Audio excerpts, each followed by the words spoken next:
check out Cajun Lights, your complete dog hunting outfitter. Tracking equipment, leashes, collars, dog supplies, and much, much more. You can find it all at CajunLights.com. And don't forget their outstanding lineup of lights. You can find it all at CajunLights.com. You know what app I use on my phone more than any other app, besides the podcast app, to listen to this here podcast? I use onX. onX Maps is the most comprehensive mapping system for hunters on the market today. I use it all the time.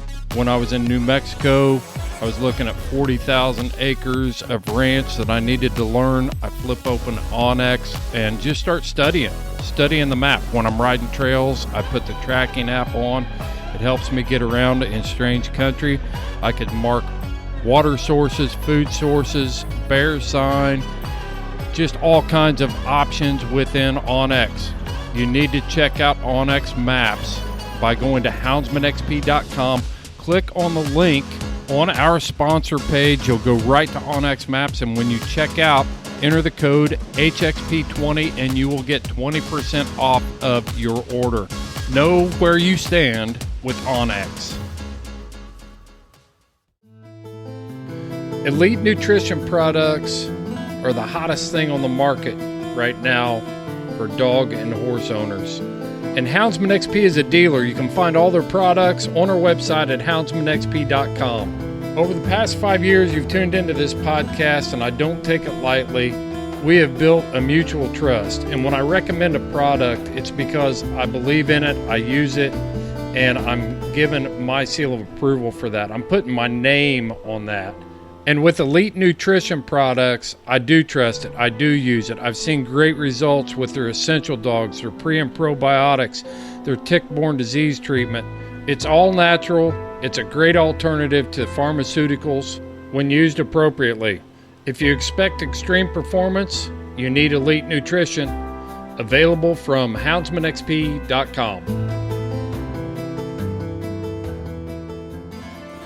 Hey, how's it going, everyone? Welcome back for another episode of the Falconry Chronicles podcast. And this episode is one we're probably just going to jump right into. Again, no teasers or anything like that.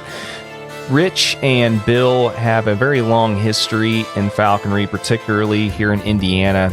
And Bill, you might remember from the tribute to Teddy Moritz episode that we put out what seems like forever ago now, but Bill was a contributor to that episode because he's another guy that helped get the dachshunds established in falconry early on and helped establish some of the early breeding lines and things like that. And Rich is also an early adopter of dachshunds in falconry as well. And Bill and Rich have hunted together for a long time, so this episode is more of a chance for them to kind of reminisce, tell stories, and revisit some early history of theirs. So special thanks also to Paul Thomas for helping to put this episode together. This was actually recorded at a dachshund field trial last year and also represents one of the last episodes of the year-long backlog that I've been getting through for a good while now. So here pretty soon, within the next week or two, I think, most of the episodes that you'll be hearing from here on out will be more recently recorded and all that kind of good stuff. So anyway, I hope you enjoy listening to Bill and Rich tell stories and reminisce about old times, and enjoy. Here we go. All right, guys.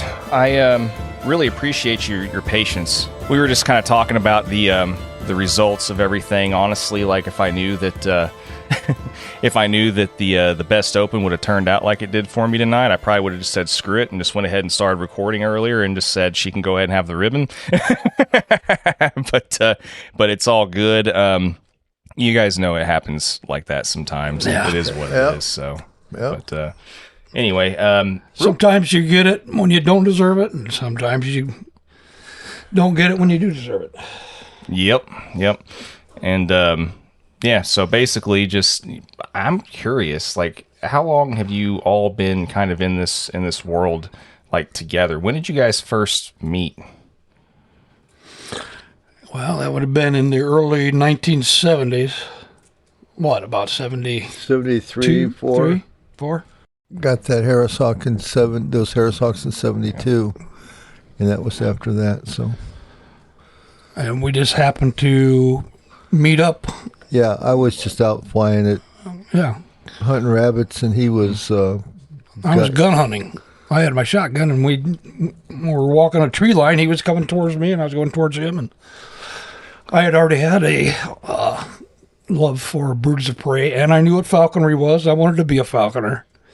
And lo and behold, I run into one out in the middle of nowhere. And I had never been down that tree line before in my life or since. And no rabbits there. And he said, he just some kid, and he said, "Is that a red-shouldered?"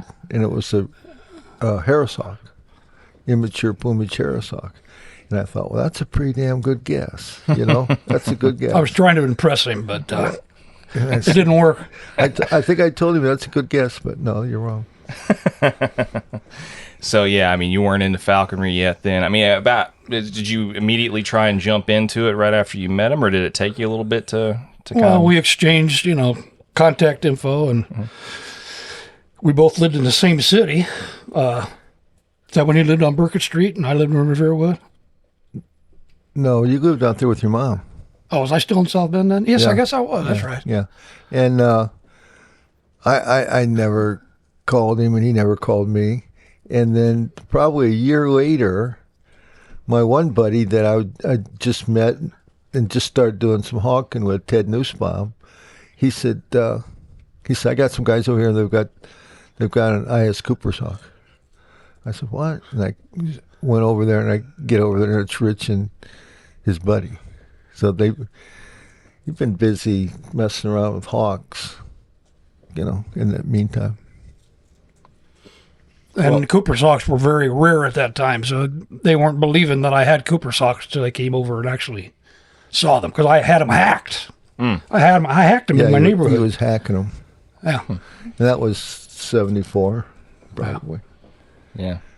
And so then how many years did you kind of hawk together after that, get to know each other, and then kind of delve into the dog world then? Or were you already involved in that whenever you met him at that point too, Bill?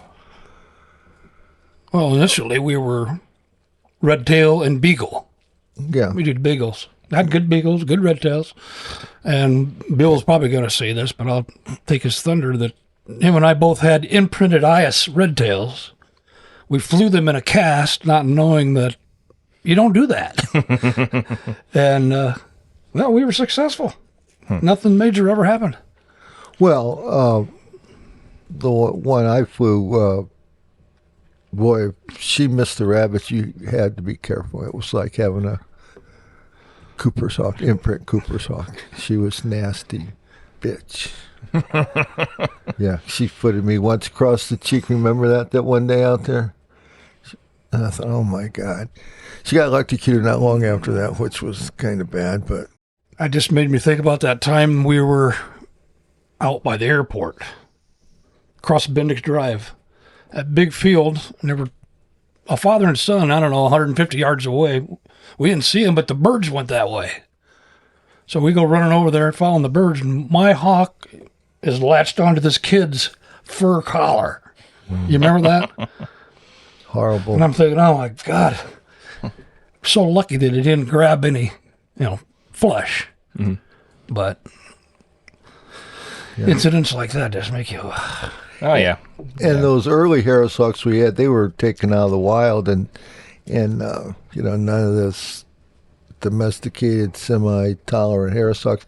Those hawks hated dogs.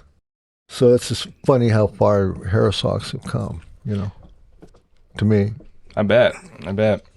Well, and so to that end, I mean, you said you beagles and red tails, and it's funny that you mentioned the whole red tail in a cast thing. I've heard multiple people say that back in the day they have heard of people doing that, but it's one of those things that over time it becomes kind of like taboo or whatever, or it's considered taboo, and it it's kind of one of those deals where I don't know, like people all of a sudden determine that something can't be done or shouldn't be done, and then all of it becomes like law or whatever. But it's funny though, because you're not the first couple of guys that I've heard say that they've done that and done that successfully for whatever reason. So that's interesting.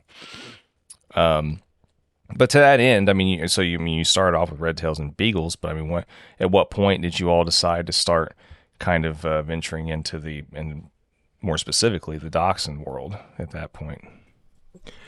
We did the beagles for years and years and years, and we bred beagles, and we tried to breed a beagle that would go, in a tight spot, and we couldn't do it.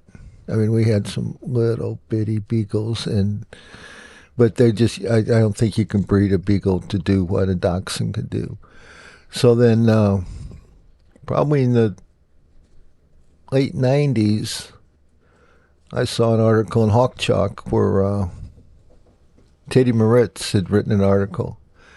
And I thought, well, that sounds like a useful dog, And I got a hold of her, and at that time she was in the wires. She was still in the wire-haired dachshunds, and she was just transitioning into long hairs, since she had very, very few long hair available. And here I am, just a guy, just cold calls her, and I want a dog, and I was very, very specific. I wanted a long hair, black and tan female, smaller the better, which is exactly what she wanted. I mean, that's her favorite, black and tan. And I got a wire hair instead. I wasn't long hair worthy yet.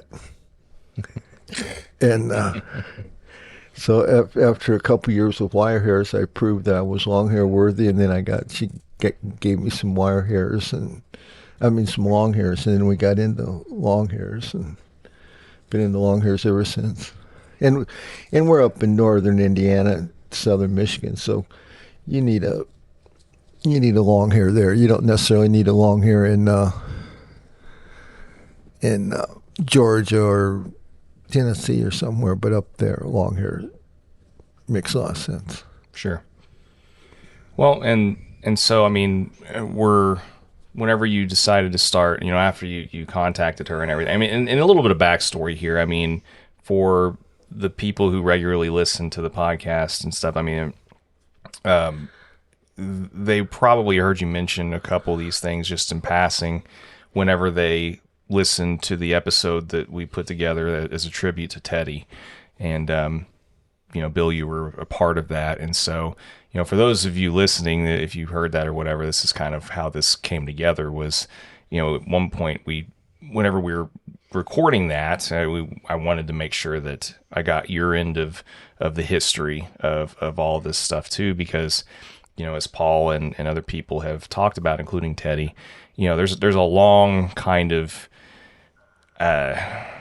rich, I guess, in a way you could say, dachshund history, when it comes to how they became prevalent as hunting dogs, particularly in falconry in our country. And so anyway, that being said, tying that backstory together for everyone that might be jumping in and hadn't heard that before. So, I mean, whenever you guys met and you did the big beagles and everything, so at what point did you guys decide that you wanted to start proliferating or kind of, making that breed a little bit more of your regular falconry, but also a little bit more of a known commodity, I guess you could say, for falconry? I mean, did you guys decide to partner up on that initially, or were you already want to do it and then you jumped in later, Rich? Or? Well, Bill was putting out a couple of litters, and I think some of the dogs that he wanted to keep local, because we didn't live that far apart, he said, you want to take this dog and have this dog, because it looks like it might have some prospects. So I got those, and they did turn out to be pretty good dogs for the most part, but that's how I got into dachshunds, through Bill. Yeah, and Paul was in a little bit earlier, and then and Paul was the same way. We would, we never charged each other for dogs. We just, you want this dog? I got a pup coming, or I've got this pup, or basically our friends had picked the litter if we didn't want one, so. I gave Paul that rooster that he field trialed today and yesterday. Yeah, he mentioned something that actually came from you. Yeah. And I gave it to him. He gave me dogs. A dog I got at home, Carlos, a field champion, he gave to me. I can see where that would become dangerous in a way, because it's like, it's kind of like a Pokemon or something like that. You gotta catch them all, gotta collect them all, whatever. I mean, I've already kind of fallen into that trap a little bit. Now I have 3 of them, but I mean, if you've got kind of some other guys that are kind of collaborating with you on this kind of stuff, and they're like, all right, well, we're not going to charge each other for dogs. Well, 3 becomes 4, becomes 6, becomes 8 or 9. Yeah. And the 3 of us, between the 3 of us, we could have maybe, each a litter a year. So you got 3 litters coming out instead of 1 litter, and our dachshund litters are not big litters, unfortunately. And so if you get 3 litters a year, that's kind of nice, And lately people have liked what they've seen in our dachshunds, and so.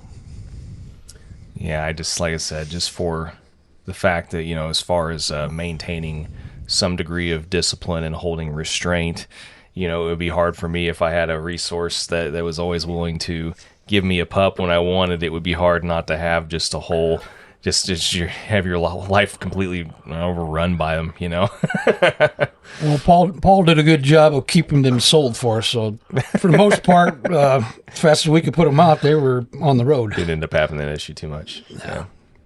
Well, that's good. Well, we all each have over the kennel limit. You know what I mean? Yeah. Well, and what's the grace number of that? I mean, what's acceptable as far as over the limit? Like, you set your limit at 6, but if you go to 9, it's like, well, I don't know what the limit is. Probably. Is there one? Well, Really? I've got 6 right now, and mine are all house dogs. Uh-huh. I don't kennel them. They're in the house. They're in the house right now at home. Mm-hmm. So, and I think I had 2 litters at once. I had something like 14 dogs, including 2 litters of puppies. Yeah. At one time in the house. That's a lot. Yeah, That's a lot, man. It wasn't like that for very long. They were moved out. I was going to say, I mean, I have quite a long, as part of the little series that I've done, over time. It's been ongoing about dachshunds and falconry and all that kind of stuff. I've had a long running opinion, and just, or I should phrase this differently. I've had a very long running kind of Q&A with people on their experience with having dachshunds in the house and stuff, and the obvious downsides with all that. So we don't need to necessarily cover that. But I'll cover it for you if you want. Yeah. But I mean, it's pretty unanimous that they have their own little challenges as far as, keeping them in the house, especially if you have quite a few of them. But all that being said, before we get into some of the different stories and experiences that you kind of uniquely have together and everything, I do want to ask you, I have been asking a couple other questions though, like when it's come to getting your birds oriented and working as a team with these birds, I mean, what's been your most long running working approach that's worked consistently to make sure that just to get the bird to understand that the dog's helping them and it shouldn't be on the menu and all that kind of stuff? This is something I'm kind of wanting to shift the focus and some of these questions to as far as training and stuff. But I think one thing you gotta think is at some point or another you're probably going to be prying your hawk off of your dog. Sure, yeah. And dachshunds don't seem to mind. They really don't. Yeah. It's kind of funny that, just the new Harris that I have right now that I've been trying to orient with my dogs, for example. I mean, each time she's bound to them, as soon as I peeled her off, those dogs roll over, they jump right back up, and they're right back to hunting again. It's like they never even got bound to or hit or phased or anything. So don't. My advice: don't worry about it too much. My only thing I ever worry about is them getting the talon in the eye. That's the only thing I care about. Everything else is nothing. Yeah. I mean, eventually it'll all work itself out. And the nice thing about Harris Hawk, and I don't want to monopolize this, but the nice thing about Harris Hawk, they're just so smart. They figured out pretty soon that dog is helping, you know, and then they're not that interested in getting him. Yeah. They'll focus on the dog instead of attack the dog. You know, they'll watch the dog, watch ahead of the dog, you know. Don't take Harris Hawks long to learn that. Yeah, and I mean, I've been kind of trying to glove hunt primarily, so to kind of stop the initial, you know, want to do that and everything, you know, have a little bit more control in that situation. But I'm already noticing a subtle difference as time goes on. But I mean, even at home and stuff, if they invade that little area of personal space and stuff, they're gonna get swiped at, you know, and all that kind of stuff. And but I mean, I didn't know. Like pretty much, I've just the what I've heard from most people, and it makes total sense, is that you just have to keep putting them in situations where the bird can see that the dog is, you know, is useful and all that kind of stuff. But to that end, to dig a little further with that question, I mean, do you guys mainly just use hunting scenarios in general, like actually just hunt so they get the message, or do you do any other kind of training stuff to kind of set that up before you go in straight into hunting? Is kind of what I'm wondering. Well, the best thing to do, and it's what I've always practiced, is to make sure the dog and hawk see each other prior to hunting season. You know, I got my mews outside. They can see my dogs daily running around and basically interacting with them. And we don't let our dogs, you know, run the fence and, you know, bark at the birds or anything like that. You know, we make them show them respect and everything. Although, you know, the birds will make them show them respect too, you know, but we just don't want them to think they can behave like that. And sometimes we used to have, it's kind of a funny question, because it's been so long since we entered birds and dogs together, because we usually keep our birds for so long, you know. It's not like we got a lot of coming and going. But like I say, your dog is going to get hit by the bird. The best thing is having a lot of game. If you see a lot of game, you know, your birds can, you know, that dog's not that interesting if there goes a rabbit, you know. And if you have to produce a rabbit or two, you know, with a bagged rabbit or a San Juan or something, I think that's fine, you know, to get the ball rolling, and right? Yeah. Yeah. I always like to, the first time I go out with my dog, I hold my dog and I watch the bird, see what it's doing with the bird. And I'll put it down and watch it, and if the hawk doesn't focus on the dog and lets the dog work, and then I know we're good. And if you have, it's probably the number one reason to have an apprentice, so you can have him run along with your dog and protect your dog from the hawk. Well, it's kind of funny because, you know, I mean,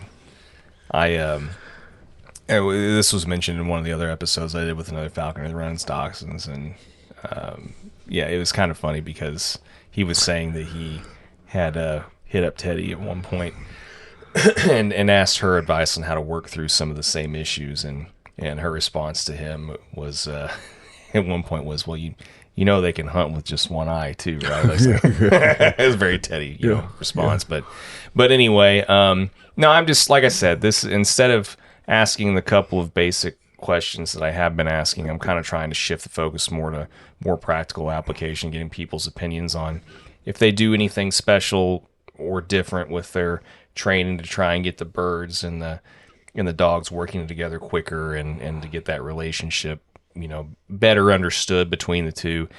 I'm just trying to get, you know, see if there's, but I mean, honestly, it seems like the majority of people I've talked to, it's been kind of the same answer also. You know, I mean, just try and introduce as many scenarios as possible where the bird can see the dog working for it, and then it just works itself out, basically. But anyway. Yeah, and usually that's with, you have that with a bird that's not really hunting. You know, once a bird is hunting and killing, it's kind of like screaming, that'll usually take care of itself. You know, that aggression towards the dog is before he's really seeing rabbits and catching rabbits, don't you think? Mm-hmm. Seems like. It's one thing to acclimate your dog and hawk during the summer when the hawk is fat. Mm-hmm. But once you get the hawk down to hunting weight and you go out with the dog, then you got to be cautious at first. Yeah.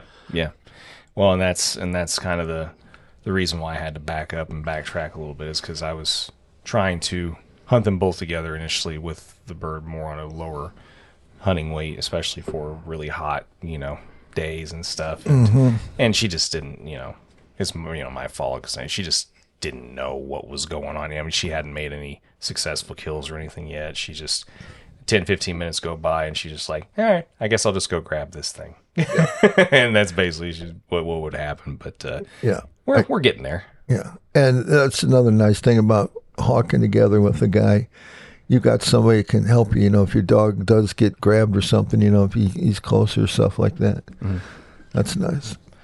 Yeah, well, let's backtrack a little bit too, and so we kind of heard, how Rich got into stuff. He met you and everything, Bill, and got into falconry kind of through already had an interest, but kind of it culminated and came to fruition once he met you and everything. But I mean, go ahead and share how you discovered falconry and got into it. In 4th grade, this kid I went to school with, Northside School, Mishawaka, name was Michael Ackman. I don't have any idea where Michael Ackman is now, but I hope he's well. He came to school one day talking about falconry. I'd never heard of falconry. I was a little hillbilly kid, I didn't know anything about falconry. But sounded was that a school project or just talking amongst friends? Just talking. And he probably doesn't remember it now. But it just hit me, just really.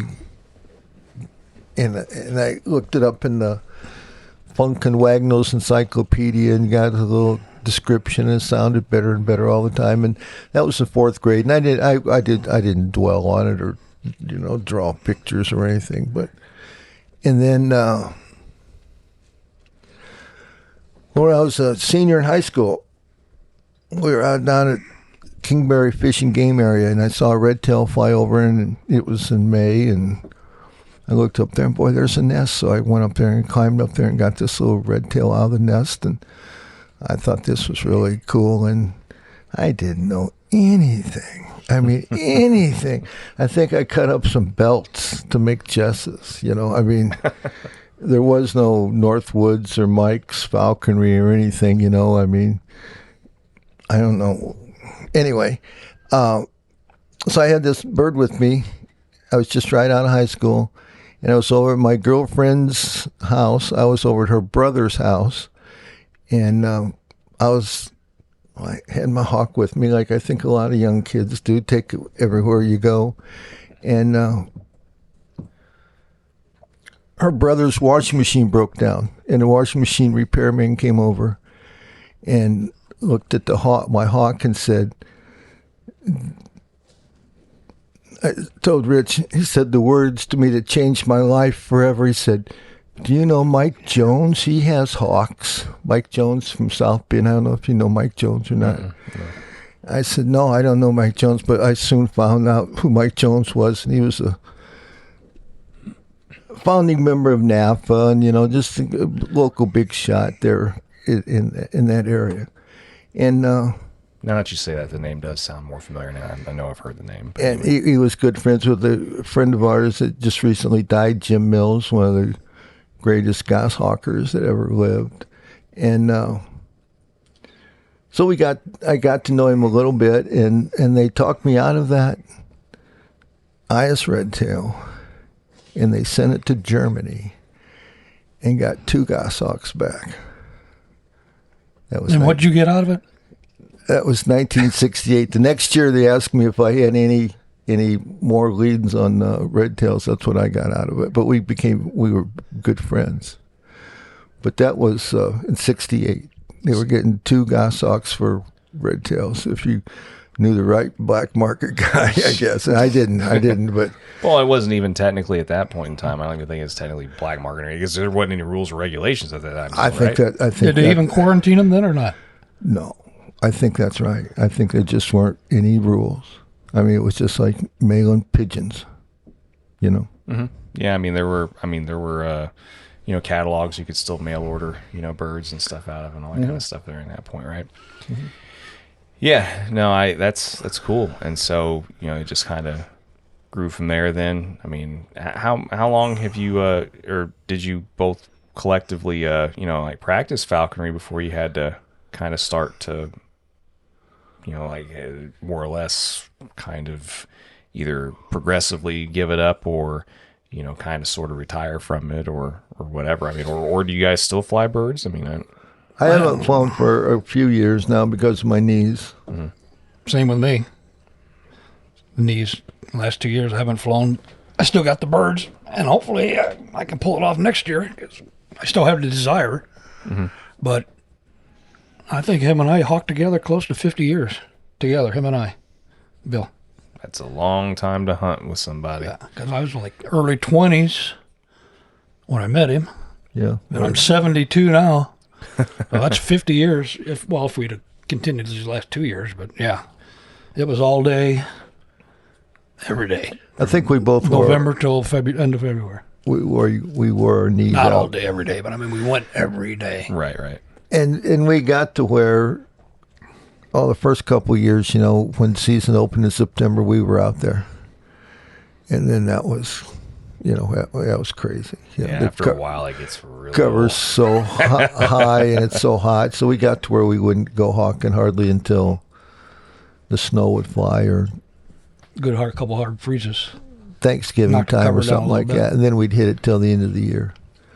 But yeah, it's miserable. I mean, this is one of those years. I mean, starting a new Harris again, and was quickly reminded why I don't like starting new birds. This time of year, it's just miserable. It's miserable.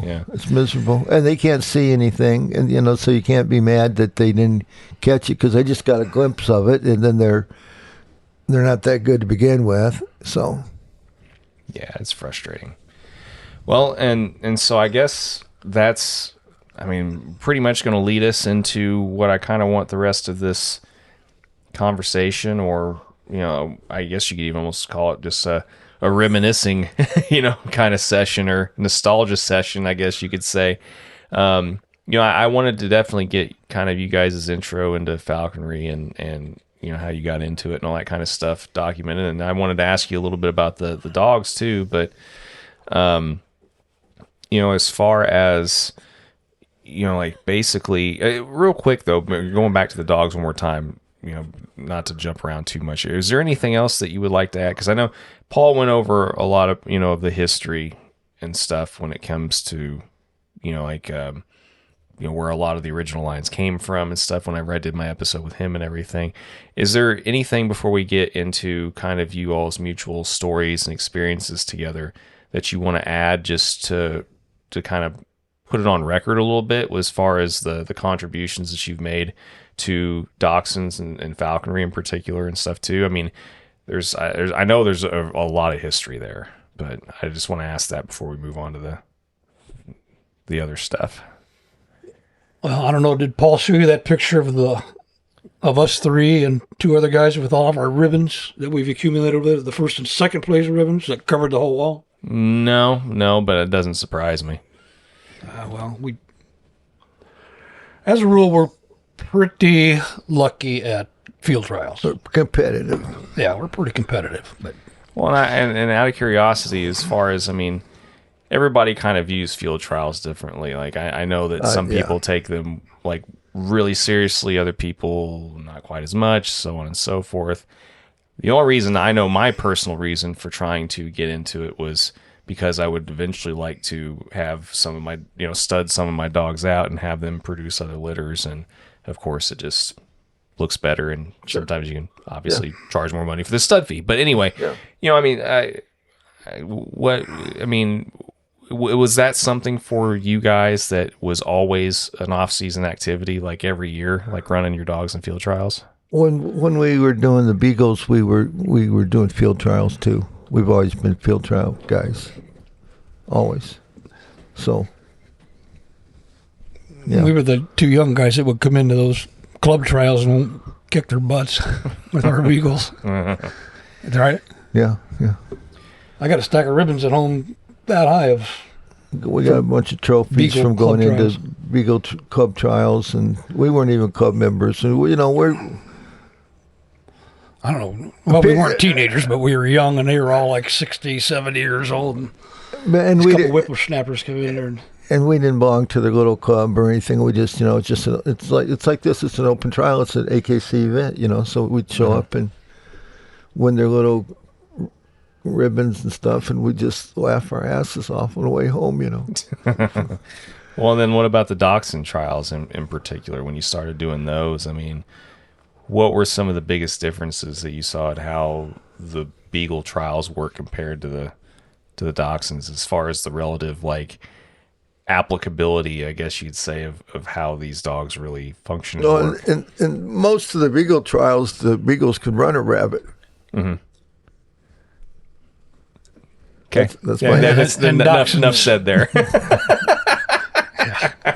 Most of the beagles they could run a rabbit. Yeah.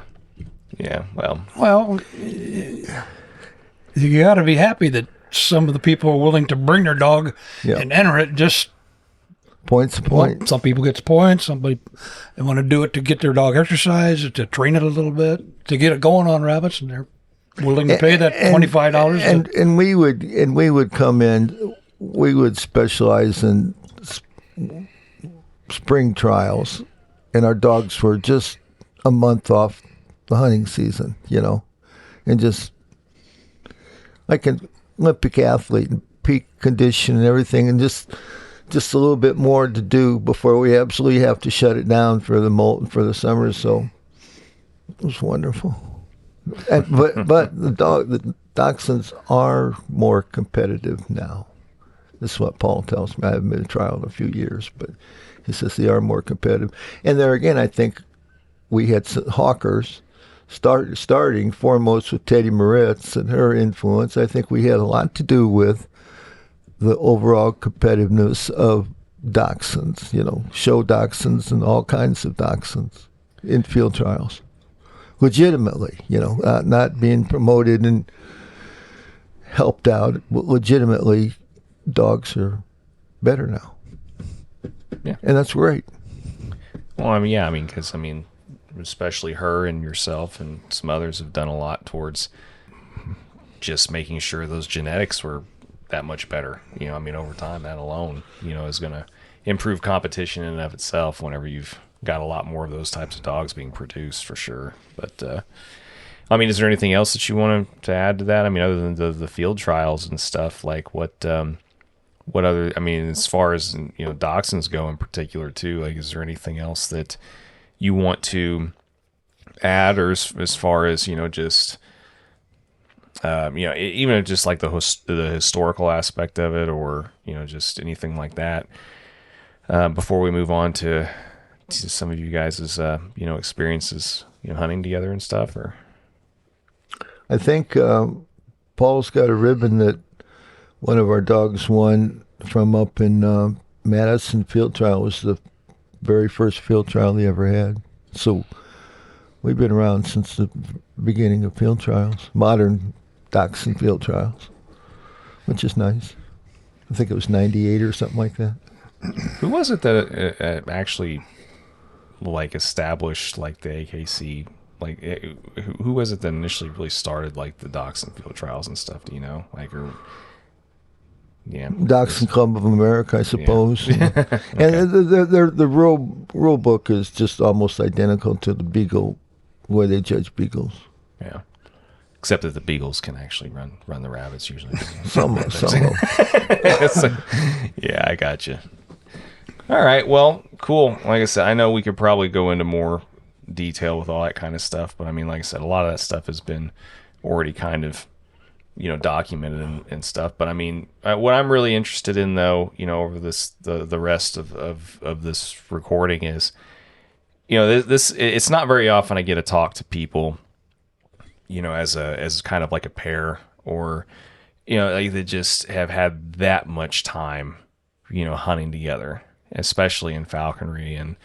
And you know, I know that even in just my short time in falconry, I can think of just story after story or experience after experience that are either, you know, some are really sad, some are really funny, you know, whatever. I gave you guys a little homework to do while I was still, you know, wrapping up all my shenanigans of the day with running my dogs and everything. But I mean, what's, you know, like some of the more memorable, you know, handful of memories that you guys have hunting together and stuff? Well, I'll say that the very first dachshund that I ever got from Bill was a prospect. He gave it to me. His name was Barnabas. And just like he said before, coming hot off a hunting season right into spring trials, which is what he had. I took him to the first trial in St. Louis. He got a first place. Then we went up to Rockford. And I got 2 seconds, a Saturday and a Sunday, 2 seconds, and he was a field champion already. You know, so he had enough points and 3 wins, 3 placements and a win. So that was my first, you know, experience with dachshunds. Positive experience other than hunting. He was quite a dog. Remember old Barnabas? Barnabas, yeah. Barnabas died in a hole. Yeah. Tragic. If he was around a pile of pallets or skids or something and he was barking, there's a rabbit in there somewhere. Mm-hmm. He never lied. Yeah, he was a good true-tongued dog. You could send him down a pile of we have pallets stacked up, you know, and he'd just go and stop at every thing. And if he'd stop and start worming his way in there's a rabbit under there. And then the hawks knew there was a rabbit. And, you know, that was a beautiful thing about that. And Teddy could tell you stories, same thing. They get to know each other so well, you know, when the dogs start indicating there's a rabbit, the hawks just get excited and they start moving around and getting this, you know, I'm going to sit here. No, I think this is better. JB would always come and land on top of the brush pile. I think dog was in there, she'd get on top of the brush pile and rabbit come out and bam. I think this is a better place. No, this is a better place. And oh, yeah. And just, you know, and you just get to stand back and watch it all. You know, that's a great thing. When you said the dog unfortunately passed in a hole, was it a situation where it just couldn't turn around, get back out, or was it just so focused on whatever was down there it just wouldn't come back out?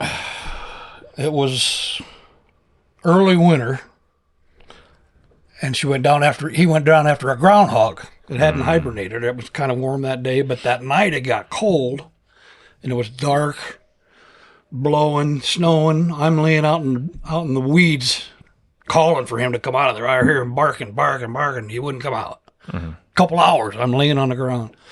So I covered the hole up with a rock and went home and came back first thing the next morning, and I started digging, just following that hole, digging. I looked down the tunnel, I seen him down there, and he was dead. And then I called Bill, and he came out there, and I was crying like a baby for her. Yeah. It's bad. Yeah, he was a good dog. Yeah, he was a good dog. He used to smile at me when I come home, get out of the car, and he'd be on the porch. You know how dogs smile, and you can see their teeth. He would do that. And just a loving little dog. I was going to say, man, isn't it amazing how even like after so many years or, you know, whatever, it just kind of makes you almost tear or well up a little bit, you know, just thinking about stuff like that. You know, these things have such a high impact on us. You know, yeah. It's nuts. But, I know the years that him and I hawked together, that's my life. Mm-hmm. I did what I wanted to do. One wanted to do it, and we were successful, and I wouldn't have wanted to do anything other than that. I remember. It made me so happy. I mean, it was just. I remember we'd be on our way out to hawking or something. We'd stop at 7-Eleven, you know, to get something to drink or something, you know. And I remember this over and over. I would look at these people. I mean, we got the hawks in the back of the car, and we're going hawking. And I look at these people, and I think, you poor bastards, you don't have anything in your life like what we have in our life, you know. And I don't know if that's true or not, but that's just the way I felt. The assumption, yeah. That's just the way I felt. Wow. Yeah. I think there's a lot, I mean, well, I think that as time goes on, we start to also appreciate kind of what our life might potentially be like had we never been kind of quote unquote crazy enough to get sucked into all this stuff. But because we all have those days where we go home and we're just like, man, I should have just stuck with normalcy occasionally. I never felt like that. But I don't know. I mean, if you've never felt like that, then that's awesome. But I mean, I will openly admit that, and most of the other people that I know too. I mean, we were ate up with it and everything. But there's definitely been some days where I've just been like, man, this is tough. I told my wife just yesterday, I said, I never understood cigarettes. I was never addicted to cigarettes, And I said, and I don't understand gambling, very much at all, I said, I've never been addicted. And I said, well, wait a minute, maybe I have been addicted to something. And that's how I feel about falconry, just been addicted to it ever since and Rich and I, I didn't know him before I met him, of course, but I was a gun hunter, I loved to go out hunting rabbits. I hunted rabbits with my beagles, and it seemed to me like it got to be a little bit unfair shotgunning a rabbit. I thought, got to be something better than this, and then that's when falconry clicked, and so you can go out there with a bird and accomplish the same thing and not touch a thing hardly. You're not involved in it, but you're involved in it, and that appealed to me. And all we ever did was hunt rabbits. We didn't ever drive to South Dakota and hunt pheasants or anything. I was telling him probably 98% of the rabbits game I killed was in the county where I live. Huh. Never got into squirrels or anything either. Never. Not on purpose. Not on purpose. Yeah, we didn't. We saw too many things and heard too many stories. And one thing I am not a good vet tech. If that hawk is not fit and everything, I'm not. I can't handle that. So I'm not going to put myself in a position to get him hurt. We never. I think I've caught 2 squirrels in my life, and that was just. Incidental. Yeah, incidentals. Yeah, we never hawked squirrels. We always had plenty of rabbits, never a shortage. Yeah, we always had a lot of rabbits. And we always had a lot of rabbits, and I don't know, I hear different people, different stories. There's no rabbits, we don't have any rabbits. We always had a lot of rabbits, but we had dogs and stuff too, so if there were rabbits around, we found them. That's the other thing. We found them. Say we lose more and more of the really good spots every year. I mean, it's unfortunate, but that's the one benefit of adopting the falconry life with dogs, especially these types of dogs, where it does make your life a little bit easier. Some of the places that were off limits, well, now you've gained a new spot where you lost one because you've got these things helping you and stuff. We do a lot of what we call landscape hawking. It's around like office buildings and stuff. How they have the little shrubbery planted so nice and everything. And in wintertime, the rabbits love that. And the hawks just go up on the top of the buildings, which they're right above them, right there. And then we just send the dogs through, and we just stand out there on the sidewalk. And a lot of times there'll be a hole in the snow where the rabbit, there's a rabbit, at least been going in and out of there. And more often than not, there is a rabbit in there, but there'll be a hole in the snow, and just put the dog in. And and then you can stand back and video, and it's just wonderful. Wonderful. Well, what's another good memory that you all have? We in our minds, we invented car hawking. Maybe that's not something you should be proud of, but we did a lot of car hawking. Rich had a little Tiercel Harris hawk. What was his name? Pancho.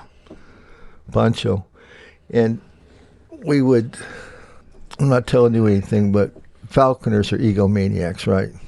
Falconers are egomaniacs.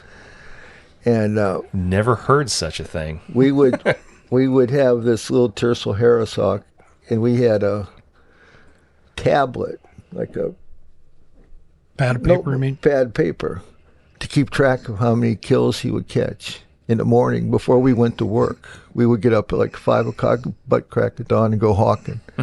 I would drive, and he would slip the bird. I never got to slip the bird now that I think about that. But that bird would catch 10 or 15 starlings a morning. Easy. I mean, I think we went on our way. We were on our way to a falconry picnic in Rolling Prairie, and Jim Mills was driving, and we drove out there, and he caught 25 birds on the way out there. And some of them we had alive in a cage, like a parakeet cage. And we got out there, and those falconers gave us such a hard time. They said, what do you think you're trying to pull here? And blah, blah, blah. And I'm thinking, we got Mills and Jones who were in the car with us, what are you talking about? But they couldn't handle it. But well, there's a lot of falconers that still can't too.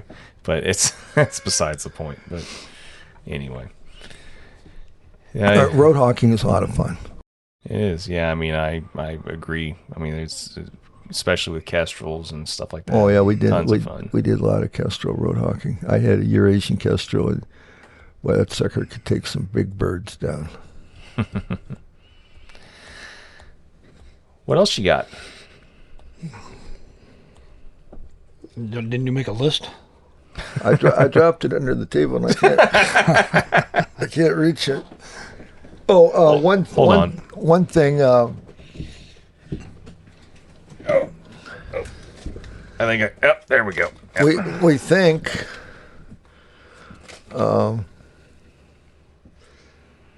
We took the first federal falconry test when the feds first studied falconry, very first time, and we took that test, and I think they offered that the same Saturday. I think it was like 1975, and then if you passed that test, we were all grandfathered in. The first group of falconers that were legal under federal law. Like you said before that, it was pretty wide open. I don't think Indiana even issued permits. They just didn't do anything about it, Yeah,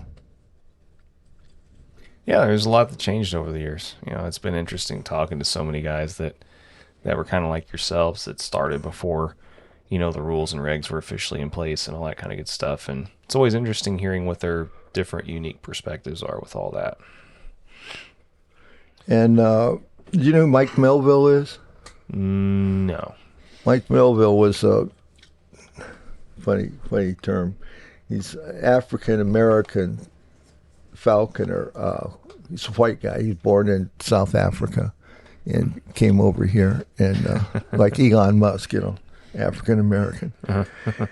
And he was quite a falconer, and he made bells for years. And I say, this is you either had Pakistani bells or you had Mike Melville bells, and then if you heard of Pete Asborno bells. Yeah. Well, actually, now that you mentioned that, whenever I did my or had my conversation and recording with Jim Mintz, he mentioned these names too, I believe. Yeah. And Mike Melville was the first civilian private astronaut. He went up with those. I forget the guy's name. He's a independent airplane guy. Anyway, how does astronaut fit into that? I mean, did he go? Yeah, he went into space. Like of the next 15 or something like that. Apollo or something? Mercury? No. They dropped it from another plane, and it went on in. Anyway, he was first private astronaut. He's a falconer. Great guy. He great guy. Great falconer. He sent me. I wrote him when I was in the Army. I wrote him and asked him, how can I catch a hawk and all that, like a kid would do. And he sent me back a very, very nice short letter, and it had one monofilament loop in it. because you need to have nooses like this and tie them on a cage and all that, BC. And I thought, that was a lot of help, believe me. I mean, I really took that and ran with it. And whereas sometimes I see some of these guys nowadays, and they have an apprentice, and they take him out and they catch a hawk for him, or do everything but spoon feed him. And I thought, in my day they didn't do that to you. They didn't care if you had a hawk or not. You know? Anything else? Not thinking of anything in particular, but when we would fly our cast of Harris hawks, if we saw 6 rabbits, we got 5 of them. Mm-hmm. We'd get our limit. I mean, that would be like on a Saturday. We'd do the same thing on a Sunday. And just end up with plenty of rabbits in the freezer to feed the hawks over the summer. But, yeah, we had some good female Harris hawks there for a few years, and we would catch a lot of rabbits. High percentage. And that's the other thing. Teddy Mertz does the same thing. I don't know if I got this from her. I know she didn't get it from me. But we see a rabbit, we're after that rabbit. We're after that rabbit until something happens. And I don't know what that's going to be, but something's going to happen that we can't get him out. We're going to, because our hawk's going to see him, he's going to make a play for him and put him under, somebody's deck, and our dog's going to get him out of there, and then they're going to put him under somebody's shed, and we're going to get him. But we're after that rabbit until we can't get him. And we found out, by and large, the third place a rabbit goes to hide, your dog can't get him out. Can't get him out. He can't get in there. I mean, rabbits know exactly where they are, exactly where that hole is under the fence. Exactly where that hole is, and they can hit it at full speed, usually, Sure. So, but that third place they go, you can't get them out. But those other ones you can. Talk a little bit about this a little bit more about the imprint red tails and a cast experience. Like, I'm think a lot of people would be more curious to hear about, how that kind of evolved a little bit for you all. I mean, did it go off like a hitch? It was ignorance is what it was. Yeah, well, it's stupidity. Well, I mean, sometimes people can be so dumb they're smart occasionally, but but that being said, I mean, was it something that went off kind of like really well from the get-go for you all, or were there some growing pains and experimentation involved with that also? You just did because you didn't know any better, but it still worked out? Or? Yeah, we did because we didn't know any better. And at the same time, I think we also were flying, I know at least one Harris hawk in that group. So we had 2 red tails and a tercel Harris hawk. And he didn't get along too good with the red tails. He kept on attacking them, Yeah. And but I mean, it wasn't totally dysfunctional. We could have caught rabbits. I mean, if we ran into very many rabbits, but we didn't, because we were just young and stupid and didn't know where rabbits were. Yeah. But no, we never had any trouble with the red tails crabbing or anything at all. But then they were, the same age Iases and apparently fairly fat, because I don't remember a lot of screaming. Do you? No. No, so we really didn't have them down to flying weight, I don't think, very much. That's one of the first things Mike Jones, I don't know, you were probably there too, told me about my first red tail that I had. It's hog fat. I had it on like a enclosure where it was like 2 sheets of plywood, 4x8 standing up with a perch across there, and it was on cement. So, the talons were just dull as could be. And he got that straightened out for me, so. Yeah. I had to. It's nothing like meeting when you're young, it's nothing like meeting a real falconer and having him really tell you what's going on. Yeah. Nothing like it. I bet. Well, is there anything else that you all want to Most memorable hunting story that you all have together. Can you think of it off the top of your head? Did you write that down? Which one? Well, God, there's so many, but There's always one. there's one thing that I just thought about today, and it's not all that spectacular, but I had a Finnish goshawk. Dogs flush a rabbit. Rabbit ran around the corner. The hawk ran around the corner after the rabbit, and I go running up there, and just as I get to the corner, here comes the rabbit back right between my legs, and here comes the hawk right behind it. How'd that Edge end? caught it. Through, You remember where that was? Through the legs?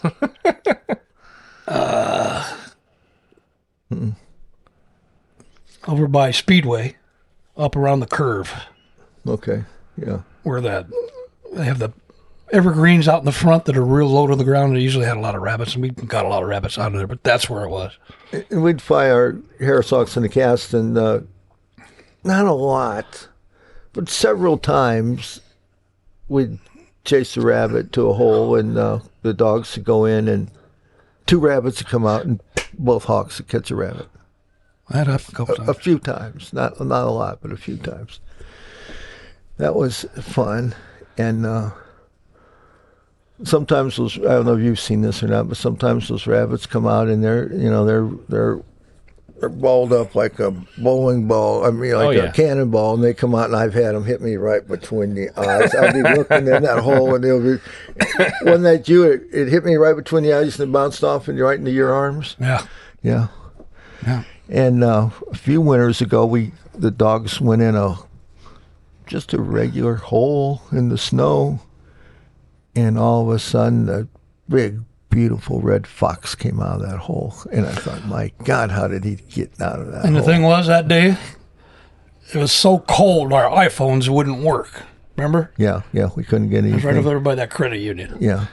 You know, it was like 12 degrees or something. So no video and no pics. Yeah. It's always the worst, isn't it? Yeah. And that was the same day the UFO landed, and the phone wouldn't work. No, but that's true. We did have a beautiful. I wish we'd have got a picture of that fox. That was impressive. That's funny. Yeah, that's always frustrating whenever something cool happens and you forget to push record on the GoPro. Well, we've got a lot of. Paul's got a lot of. If you've seen his page, Black Hawk, his page, he's got a lot of hawking pictures and actual, hawks catching rabbits and a lot of good stuff. It's a bloody sport. It's a bloody sport.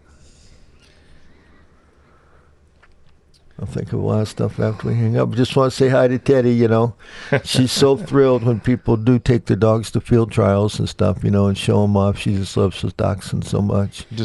I mean, as long as you're doing what the dog was intended to do. I mean, if you're trying to do as much with it as you can and fulfill its utmost potential, then she's going to be elated for sure.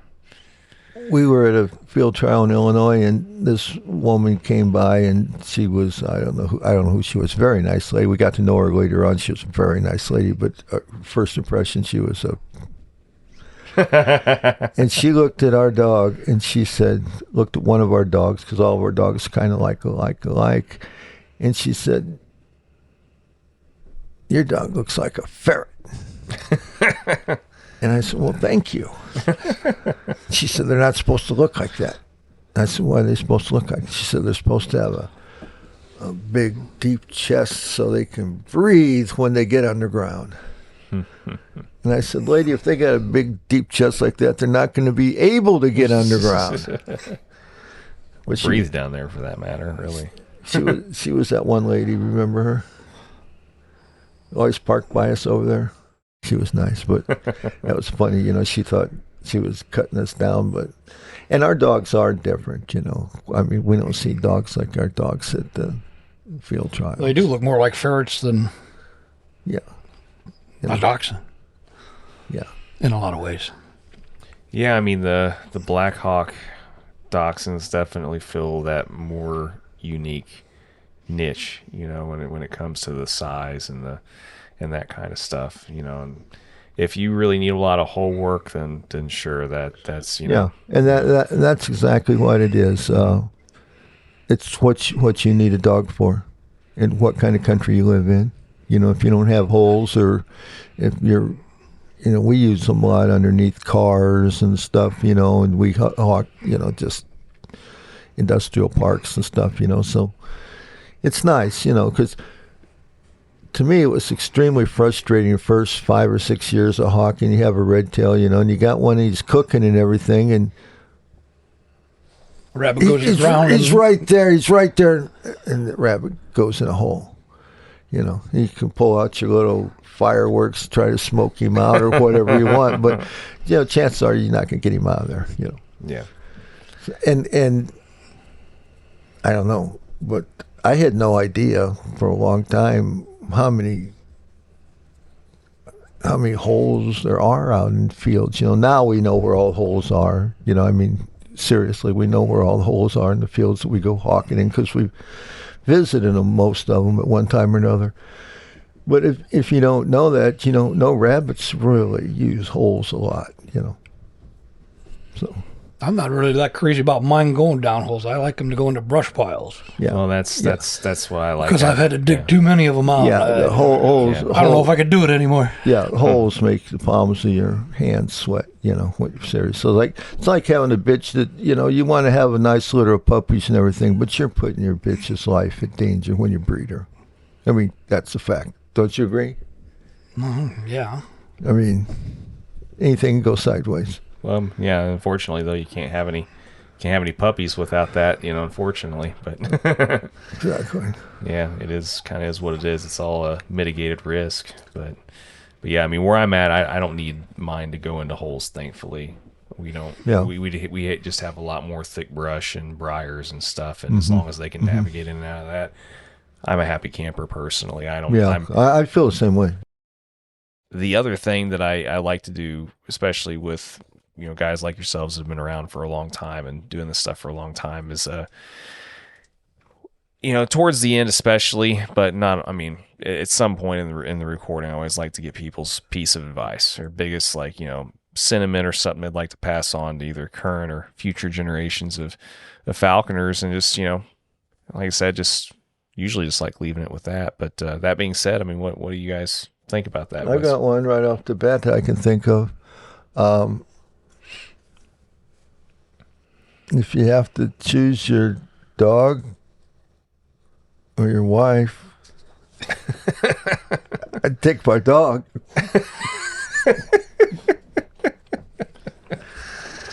There's probably a lot of guys that would echo that sentiment. Certainly your girlfriend. Your wife, you may have to think about it, but certainly a girlfriend. Well, if I had to choose between... No, I'm not going to say that. I was going to say between your wife and my dog, I'd take my dog. My wife? Don't bring my wife into this. You got enough wives of your own.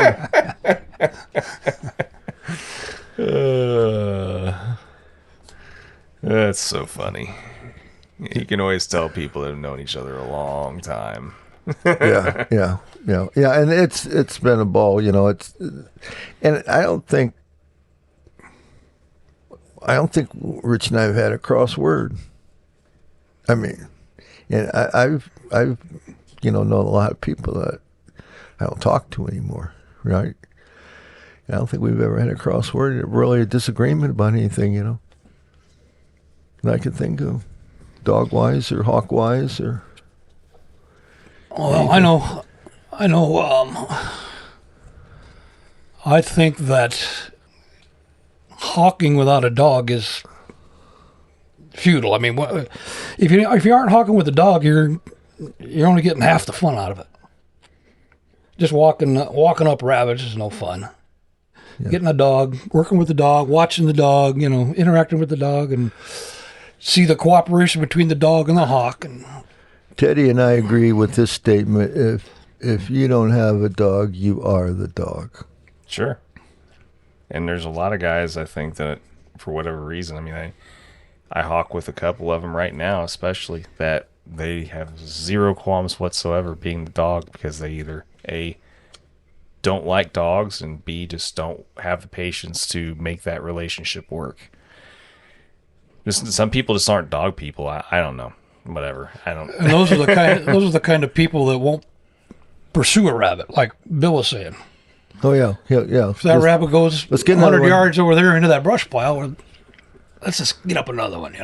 No, we're going over there with our dogs, and we're going to get that rabbit. We're going to get and we pride ourselves in that. I don't know if that's something to be proud of or not, but we pride ourselves. We're going to go after that rabbit, and we're going to get that rabbit until something interferes with, whether it's a highway or whatever. But we're not going to interfere. We were hawking one day. I'll tell this. This is a funny story, and we were back in a little bit from where we'd parked, a couple 100 yards, and we turned around and looked, and there's 2 police cars out by our cars. And so then these policemen are walking back towards us, so we just turned around and walked, just to them, not trying to get away or anything. And we talked to them for a little bit, and we had just had fresh caught rabbits and stuff, and they thought it was pretty cool and everything. It was church property, and the pastor had called on us to, I think he thought we were gun hunting and stuff, and we weren't, And so, trespassing. As it turned out, our hawks went back to our vehicles, and when they did, they landed on the police cars, and the cops ran up there and were snapping pictures of each other standing by the hawks on the cars and stuff. And then they called me on the way home and said, we talked to the pastor. This is the cops. We talked to the pastor. He said, you guys can come back there anytime you want. So we've had the police called on us a lot, and police are pretty cool. They're a lot like us. Once they understand what you're doing, and to them, I mean, we have to remember, like, people like that, it's not an everyday occurrence that people mess with hawks, right? So to them, I mean, it's a good story for their buddies and everything else, I mean, it's just. How random was my day today, But I relate to what you're saying in that regard for sure. But you should get permission.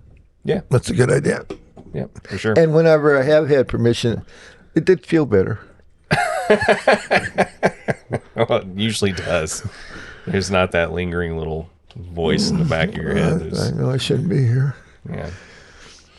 Okay. Well, them industrial parks, there's so many parcels of land, you're going to knock on every door, and you can go to this one, then you got to skip 2 and go to that one. Well, and in a lot of those industrial areas and stuff too, there's little parcels of land in between buildings and things like that. They're actually they're either owned by real estate companies or whatever.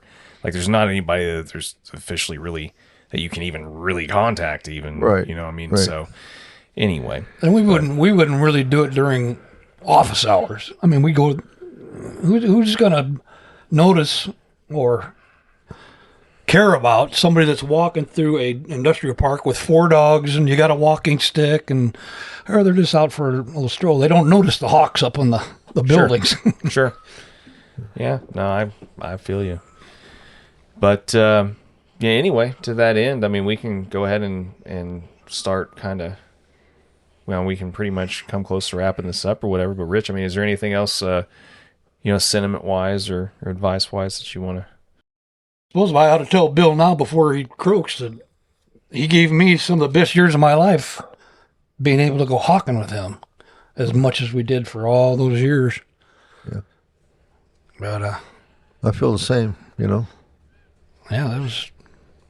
So, I mean, overall, it's safe to say that for you guys, it very much was as much of a social thing for you both, at least, in each other's case that, I mean, there's a lot of people that love to just solo and go alone whenever they hawk. They're not big and sharing their falconry and stuff. And then, but I mean, for you, it sounds like that, I mean, would you,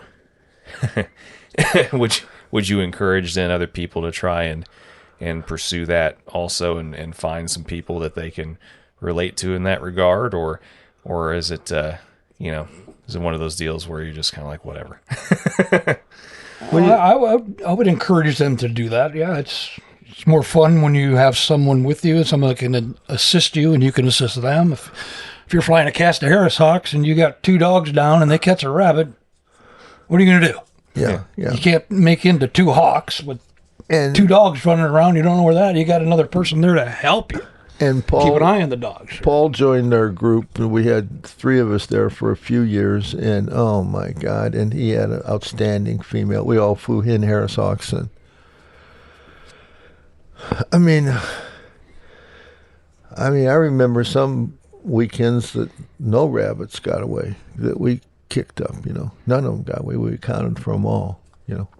Between the dogs and the hawks, and that's a lot of fun. And we got a lot of video of that, and got video of 3 hawks coming in one place at the same time, and it's a lot of fun. Harris Hawks are.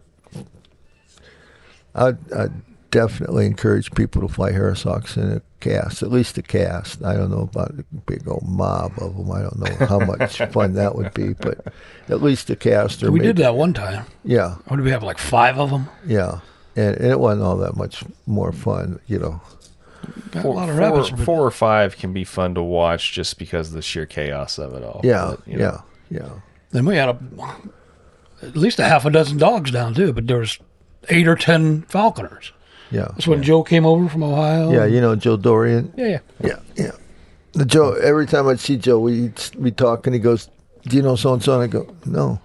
And he goes, "Do you know so and so?" I said, "Joe, I know you, I know Rich, and I know Paul, and I know Teddy. That's it." Joe. Well, that's obviously not true because you talked about a couple other people that you knew towards the beginning of the episode too. Yeah. But anyway, so overall, it's safe to say though that you all probably feel like, or it seems like you guys feel like it was much more enriching for you all. Even if you both would have individually still had falconry and everything, it doesn't seem like you all would have gotten as much out of it over all these years if you wouldn't have had each other to consistently go hawking. I wouldn't have hung around with him if it wasn't for hawks. Yeah. And vice versa, I'm sure. And the truth is we don't see each other that much when it's not hawking season. That's right.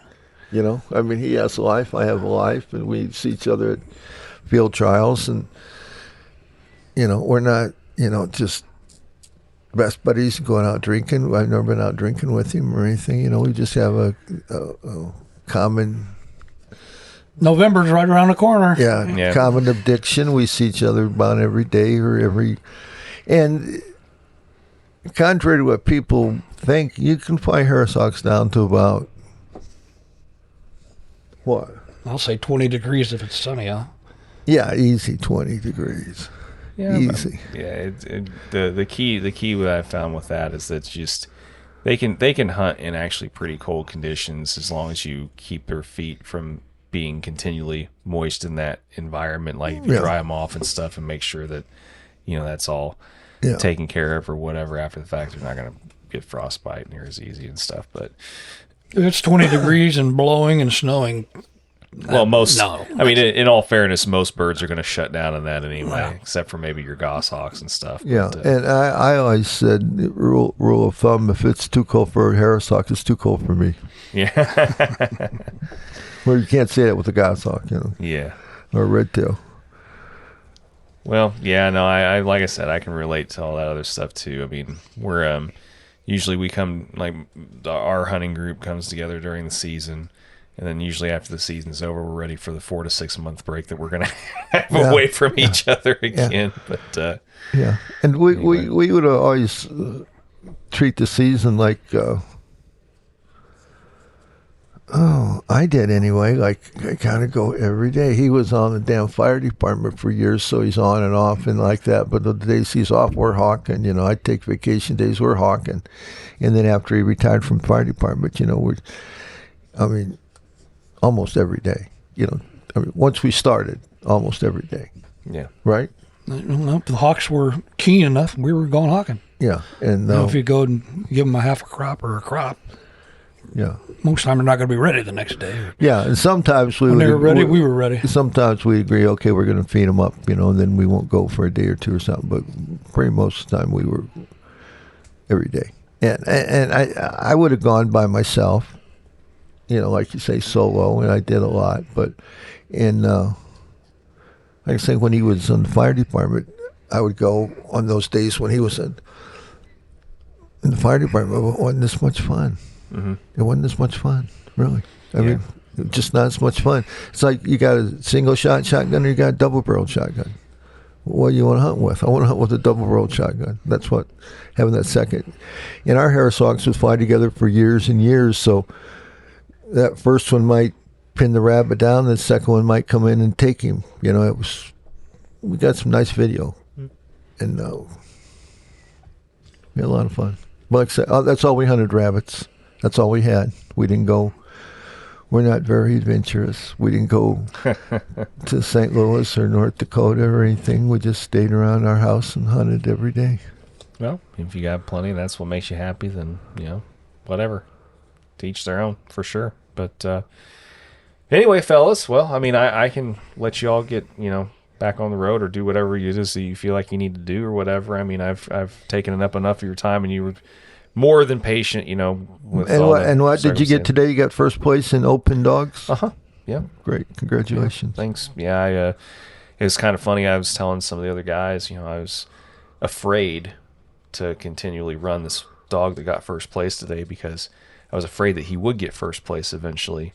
Then I'd feel obligated, like I had to finish him out too, because my whole goal this weekend was to try and finish out my other dog that had already gotten to first place, right? Mm-hmm, mm-hmm. And so now that this other damn dog's gotten to first place, now I'm going to feel obligated to have to finish him out too. And so, you got it's two dogs, right? 2 dogs. I've got 3. 2 days, I mean. Well, yeah, 2. I've got to head home tomorrow after it's all done, But yeah, so the third dachshund I have is actually still at home. He had some conjunctivitis that he's being treated for, and then he's still kind of pup anyway, so it's whatever.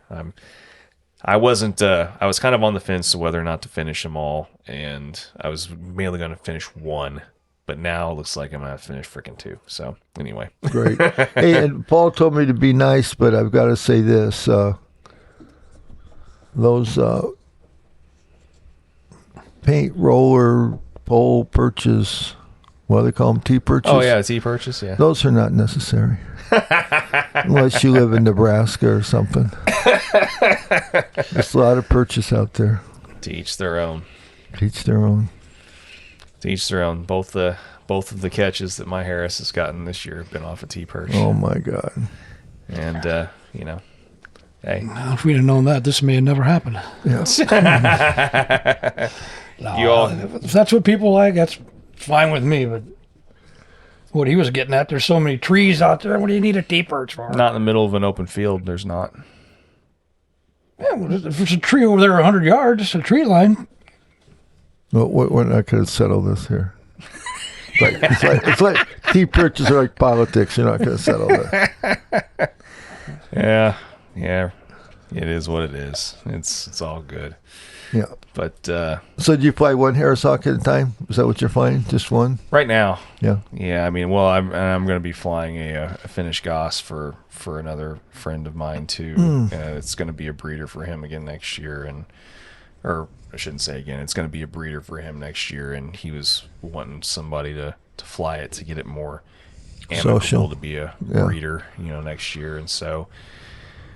I haven't done a cast of Harris's myself. I've flown with plenty of other friends' birds in a cast. I've just not ever owned a cast and flown a cast that is my own. And sometimes it's kind of hard, if you get together irregularly, because not all Harris Hawks get along that great, and there's a lot of, jiving around for position and stuff, and who's going to do what, and I've, some of them affect the other one's performance, but if you fly them together regularly in a cast, they figure it out. Yeah, well, it is what it is, but yeah, we could debate on the other stuff all night. There's no point in that, though. No, like you said, to each their own, whatever. There's a lot of things in the world that aren't necessary, but boy, it sure is nice having them. So anyway, well, like I said, thanks again so much for making the drive up here and doing this and stuff. I mean, I hope you feel like eventually this, might be worth your worth the evening you've spent out of your life to do and nice. stuff. So it's been nice. I mean, But we're incredibly boring. I found out. I was glad to get out. I did my knee replaced August 20th, so I've been sitting on the couch for like 2 months. So it's nice to get out and see some trees. They're changing color, and well, I hope the new knee is gonna be that last little thing that you got to do to be able to get back out in the field. And it's going to be this one next. Hopefully I can get it done in the off season. Yeah. I'm going in to get my left one done the 13th of November. So Maybe that's what our problem is. what? Over the 50 years that we hawked together, we wore our damn knees out. Yeah. Mine is bone on bone. Because they're both going. Yeah, Right. they're both going at the same time. Yeah, that's. It seems like that's the only thing that's ever possibly been wrong with you both over all these years. Yeah. And we hawk mainly in the snow, so it's a lot of picking your knees up, over the snow and stuff, Well, whenever you're hawking in the snow, barefoot uphill, for 5 miles at a time and all that kind of stuff, it's not that much extra weight. Anyway. Okay. That's your payback for the T-Perch comment. I'm sorry. I apologize about that.